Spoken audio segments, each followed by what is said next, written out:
c'est moi qui vous remercie de votre invitation. Je ne connais rien du cercle Aristote. Donc, je suis très heureux de vous... Oui, justement, c'est le nom sous le patronage duquel il s'est placé est évidemment tout à fait sympathique, ne serait-ce que parce que c'est à Aristote que j'ai consacré ma grande thèse, enfin la grosse thèse plus exactement, puisque lorsque je suis entré dans le supérieur, il fallait à l'époque 2 thèses, une petite et une grande, donc voilà, Aristote est pour rester l'objet d'une admiration intense. Alors un cercle qui se place sous son patronage ne peut pas être entièrement mauvais. Alors merci d'avoir présenté ce livre et de l'avoir replacé dans une sorte de plan ou de projet d'ensemble. Vous préféreriez que je me lève, que je me levasse? Parlez un tout petit peu plus fort. Oui, d'accord, je vais essayer. Le micro, je l'ai à la cravate. Le micro d'enregistrement. C'est un micro d'enregistrement. Bon, d'accord.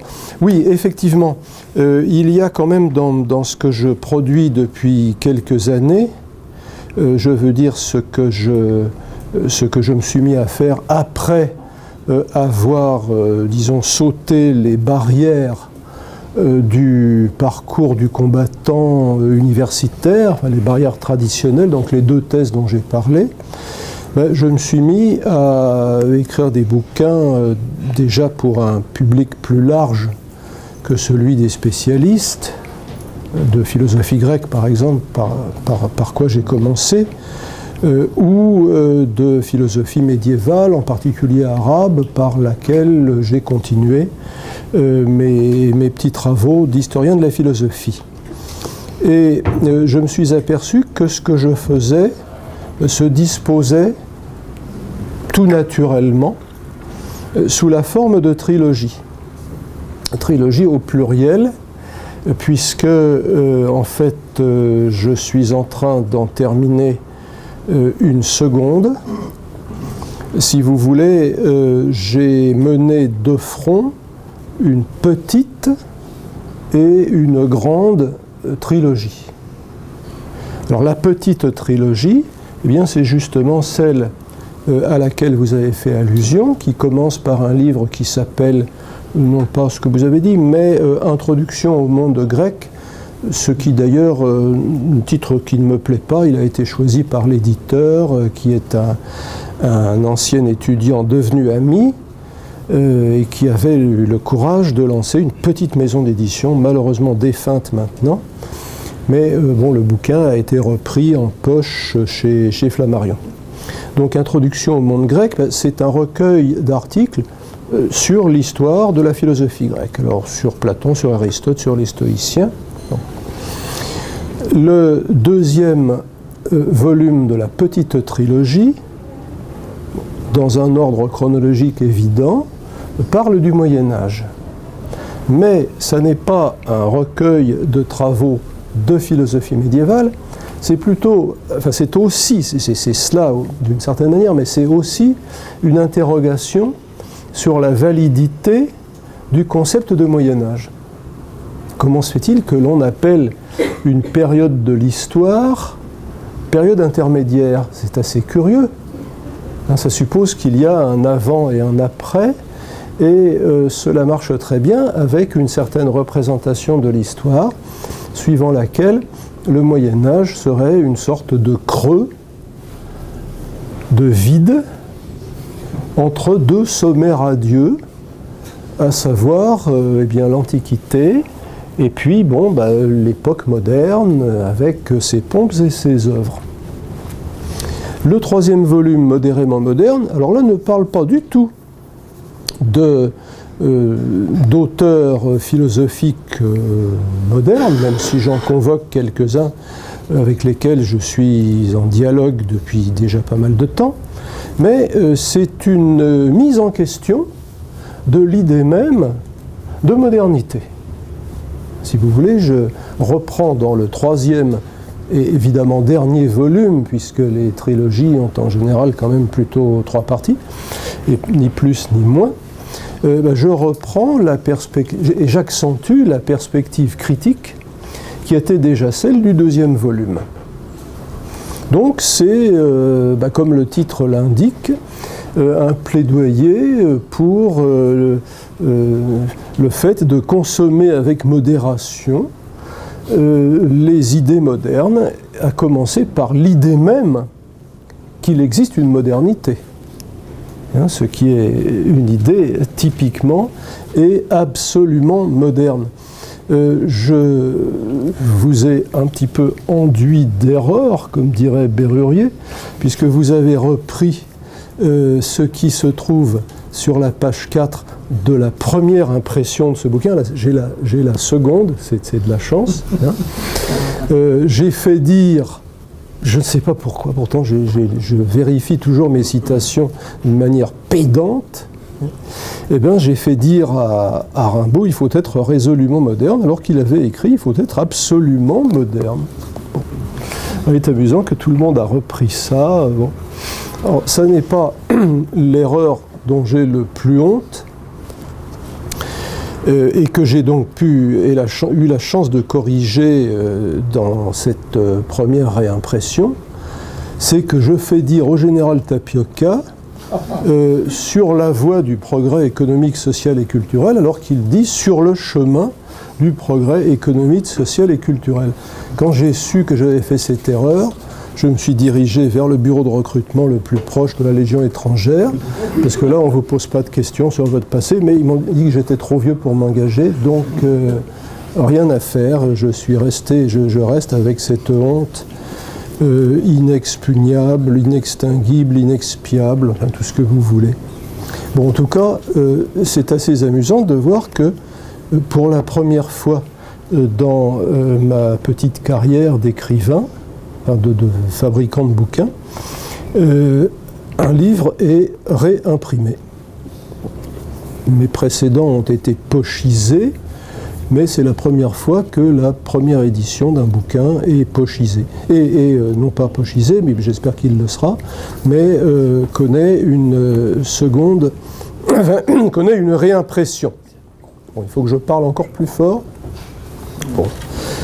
Excusez-moi, j'ai pas tellement l'habitude de m'adresser à des aéropages, comme dirait Bérurier une nouvelle fois, n'est-ce pas, ou à des aérophages. Bon. Donc, alors, devant cet aréopage considérable, j'ai du mal à élever la voix. Enfin, je vais essayer, si vous n'entendez pas, vous criez. La bande du bouquin n'a pas été choisie par moi, mais par l'éditeuresse. Bon, c'est un petit peu envoyé, mais la tomate écrasée qui figure comme unique illustration du bouquin dit assez bien deux choses. Premièrement, j'en envoie, et deuxièmement, je vais probablement en recevoir.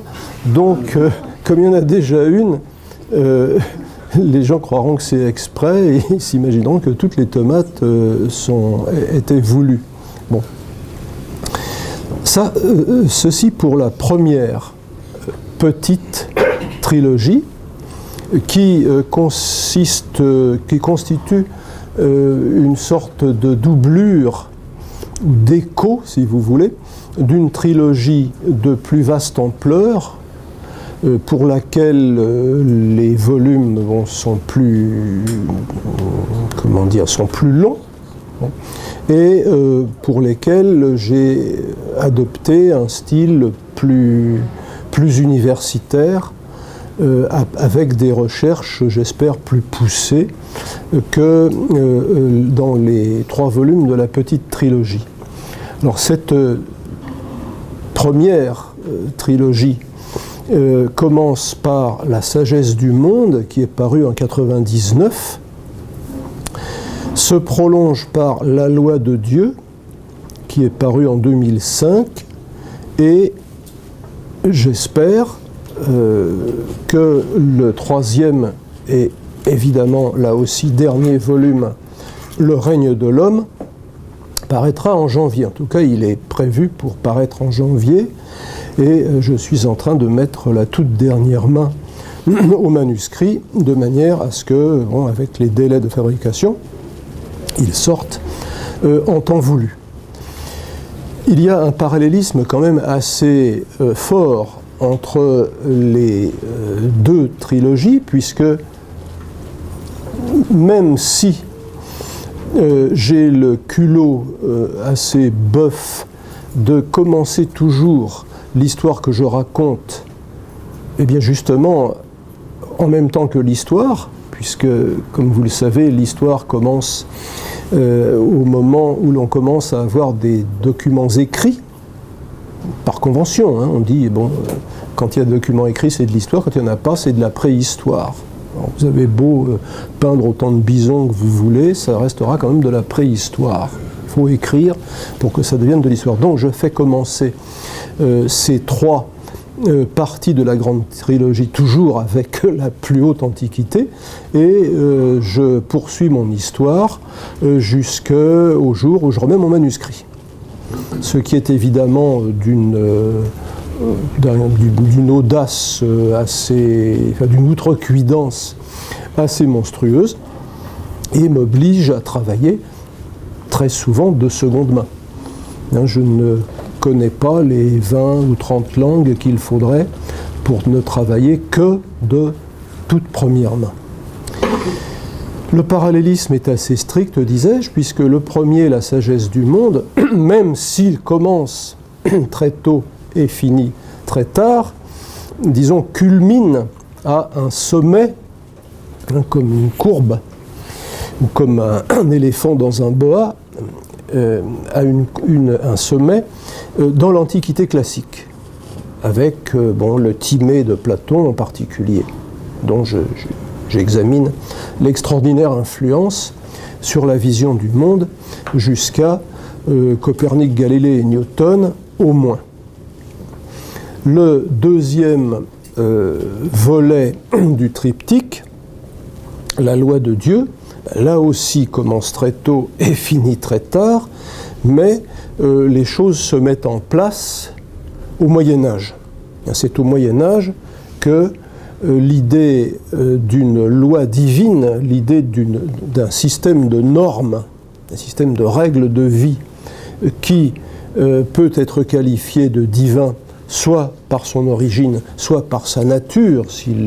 La loi peut être divine sans que l'on ait besoin de l'imaginer, posée dans l'être par un Dieu personnel.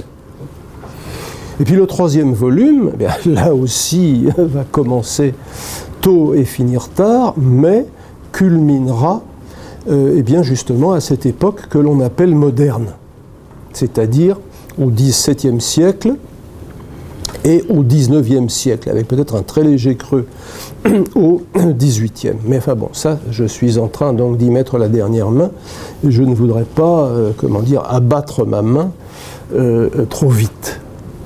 En tout cas, il s'agit dans les deux cas, petite trilogie et grande trilogie, les adjectifs étant pourvus de toutes sortes de guillemets de part et d'autre. Cette tentative, si vous voulez, consiste à prendre en vue, sous un certain angle, rien de moins que toute l'histoire de la culture. En tout cas de la culture occidentale, puisque je suis d'une ignorance scandaleuse, honteuse, coupable, en ce qui concerne les Indes, la Chine, le Japon, enfin l'Extrême-Orient, sans parler de l'Amérique précolombienne. Pourquoi cette limitation ? D'abord parce que je n'ai pas, comme je vous dis, les moyens d'avoir un accès un petit peu sérieux à ces cultures. Et puis ensuite parce que ce qui m'intéresse vraiment, c'est nous, si je puis dire. Pour la raison tout à fait égoïste que j'ai l'impression d'être dans le même bateau. Et qu'il importe de savoir si ce bateau est ivre, ou si il fait haut, ou si l'orchestre n'est pas en train de commencer à jouer plus près de toi, mon Dieu. Vous voyez ce que je veux dire. Bon. Donc la question qui m'intéresse, c'est, qu'en est-il de cette civilisation qui est la nôtre, dont nous sommes solidaires, que nous le voulions ou non, qui nous a produits, et dont on peut se demander si elle a des bonnes joues roses, ou si au contraire, voilà, elle commence à tout sauter un petit peu. Bon. Alors, le bouquin Modérément moderne, je crois qu'il faut prendre le titre, dont je suis très content d'ailleurs. Ça, je veux dire, je me décerne une motion d'autosatisfaction à l'unanimité plus quelques voix. D'abord parce qu'il est rigolo, et puis ensuite parce qu'il dit exactement ce que je veux dire. Ça n'est pas un livre anti-moderne, pour reprendre le titre d'un livre qui a eu pas mal de succès d'Antoine Compagnon, le professeur de littérature française au Collège de France. Mais c'est un livre qui est anti-moderniste. C'est un livre dans lequel je plaide justement pour une consommation modérée de la modernité. De même qu'on nous recommande de consommer avec modération les boissons alcoolisées, ce qui veut dire qu'elles ne sont pas nécessairement entièrement mauvaises, mais enfin qu'il ne faut pas en abuser, je ne voudrais pas rejeter d'emblée tout ce qu'ont apporté ce que l'on appelle les temps modernes, mais je demande un peu de prudence lorsque l'engouement pour le moderne en tant que tel laisserait penser que tout ce qui est moderne est nécessairement meilleur que ce qui ne l'est pas, et ça c'est ce que j'appelle la modernité.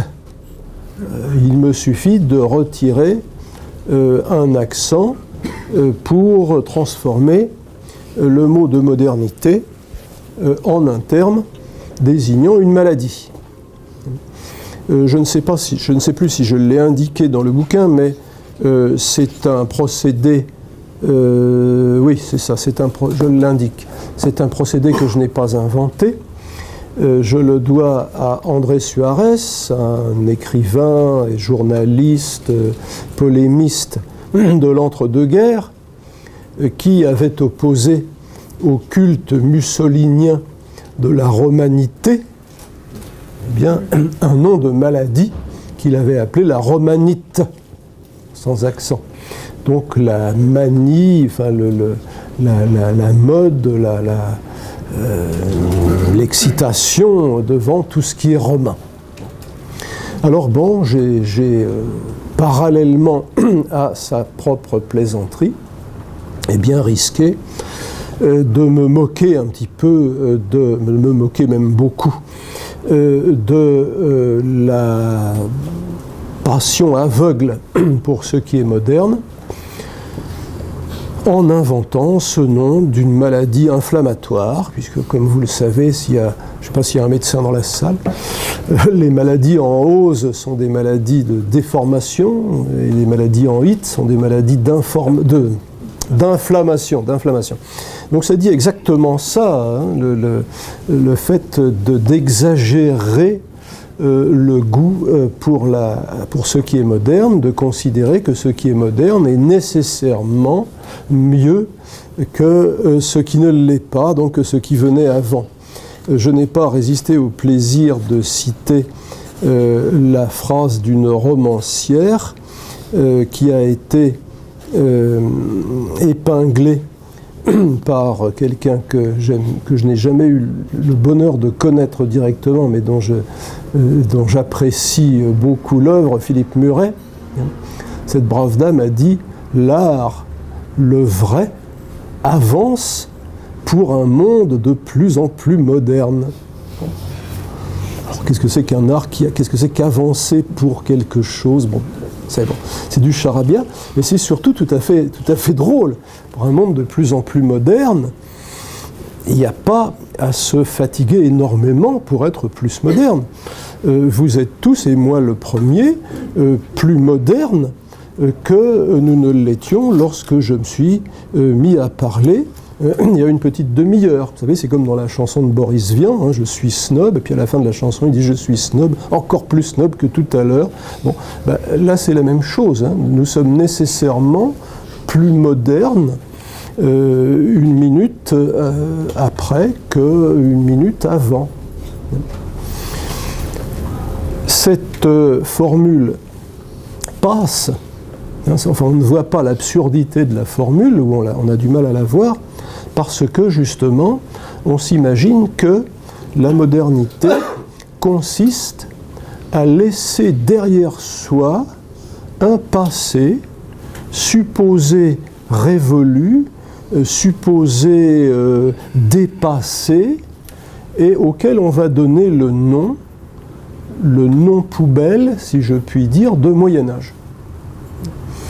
Ce qui fait beaucoup rire les médiévistes, et je suis un petit peu médiéviste par un certain côté, je ne suis pas du tout historien, hein, mais je me suis surtout occupé de philosophie médiévale, surtout ces 20 dernières années où j'ai enseigné la philosophie arabe, et bon, la philosophie arabe, elle est médiévale. Il n'y a rien avant et il n'y a à peu près rien après. Bon. Donc, quand on utilise la catégorie du Moyen-Âge comme une sorte de poubelle, ça me fait plutôt rigoler. Et j'en viens à me taper sur les cuisses en hurlant de rire quand j'entends je ne sais quel journaliste dire devant telle horreur actuelle, mais enfin, ça nous ramène en plein Moyen-Âge. Hein. Nous ne sommes plus au Moyen-Âge. Si nous étions un petit peu honnêtes, nous devrions dire comment se fait-il que, à cette époque qu'était le Moyen-Âge, on ait connu, alors au choix avec l'Inquisition, avec les croisades, bon, je reprends la légende noire médiévale, on ait connu des horreurs dignes du XXe siècle. Hein? Et on devrait dire, en voyant des choses médiévales, mais enfin, nous ne sommes pas encore au XXe siècle. Alors pourquoi ces horreurs? Bon, donc ça c'est juste un exemple, si vous voulez, mais enfin, qui m'interpelle au niveau du vécu, n'est-ce pas, rapport à ce que je m'occupe quand même pas mal de ces choses-là, sans du tout jouer à l'historien que je ne suis pas. Donc, ce bouquin, j'entre un petit peu dans les détails, a pour but, justement, je l'indique dans ma première partie, de faire que la modernité nous apparaisse comme un problème beaucoup plus que comme une solution. Bien souvent, on a l'impression que les problèmes de la modernité se soignent par encore plus de modernité. Encore plus d'arrachement par rapport à ce qui nous a précédés. Encore plus de nouveautés pour la nouveauté. C'est d'ailleurs un fait, une dimension tout à fait intéressante de la mentalité moderne, que ce retournement dans la valorisation du nouveau. Dans le monde ancien, dans le monde que nous appelons ancien, mais qui évidemment ne disait pas lui-même nous autres antiques, non. Enfin si, il y a un Astérix où Obélix dit enfin écoute, il faut être antique, soit de ton temps, bon, soit antique, bon. Oui, dans ce que nous appelons l'Antiquité, dire de quelque chose que c'était nouveau, c'était une objection. Par exemple, c'était une objection que l'on faisait au christianisme. Qu'est-ce que c'est que cette religion qu'on ne connaît pas, qui apparaît là, nos pères ne la connaissaient pas, donc c'est nouveau, ça doit donc être dangereux. D'où, par exemple, la tactique des pères de l'Église disant ben non, en fait, c'est pas nouveau du tout. Adam était déjà chrétien, Noé, Abel était chrétien. C'est le thème de l'Ecclesia ab Abel, hein, l'Église à partir d'Abel, enfin celui qui est tué par son frère, comme vous vous en souvenez. Bon, ben pour nous, tout nouveau, tout beau, tout nouveau, tout beau. Est un proverbe qui a pris l'allure de l'évidence. Bon, ce sera intéressant d'ailleurs de se demander quand il est apparu. Mais ça, je ne suis pas compétent pour vous expliquer ça. Le cœur du bouquin, je crois, d'après ce que je peux voir, et on n'est pas nécessairement le meilleur juge de ses propres productions, c'est la deuxième partie, que j'ai appelée vache sacrée ou vache folle. J'examine un certain nombre de notions dont la modernité a fait des totems pour montrer qu'elles sont beaucoup moins évidentes qu'on pourrait le penser et qu'elles ont une tendance fâcheuse à se retourner en leur contraire.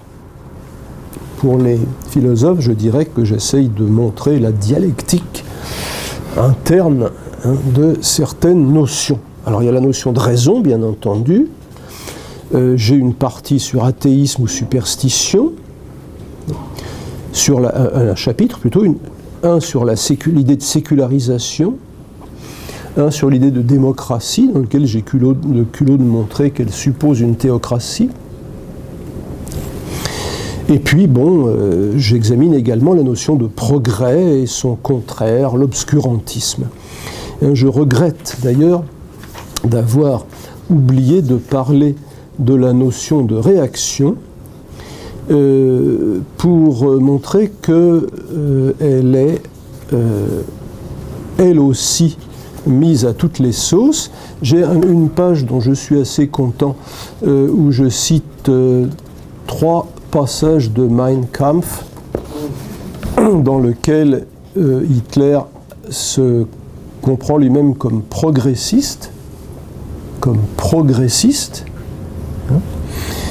Je regrette de ne pas avoir pensé à citer le Horst-Wessel-Lied, l'hymne une sorte d'hymne de la SA, dans laquelle il est dit que les camarades que le Front Rouge et la réaction ont abattus marchent en esprit dans nos rangs. Bon, ça m'aurait fait particulièrement plaisir de citer ça, un plaisir peut-être un peu méchant, enfin bon. Mais bon, et j'ai oublié de le faire. Si le bouquin est pochisé, il faudra que j'ajoute une page, qu'on rigole un coup. Voilà. Bon, écoutez, j'ai peut-être assez parlé. Hein. Moi, j'aime mieux qu'on me pose des questions plutôt que de faire un topo. Alors, ben voilà.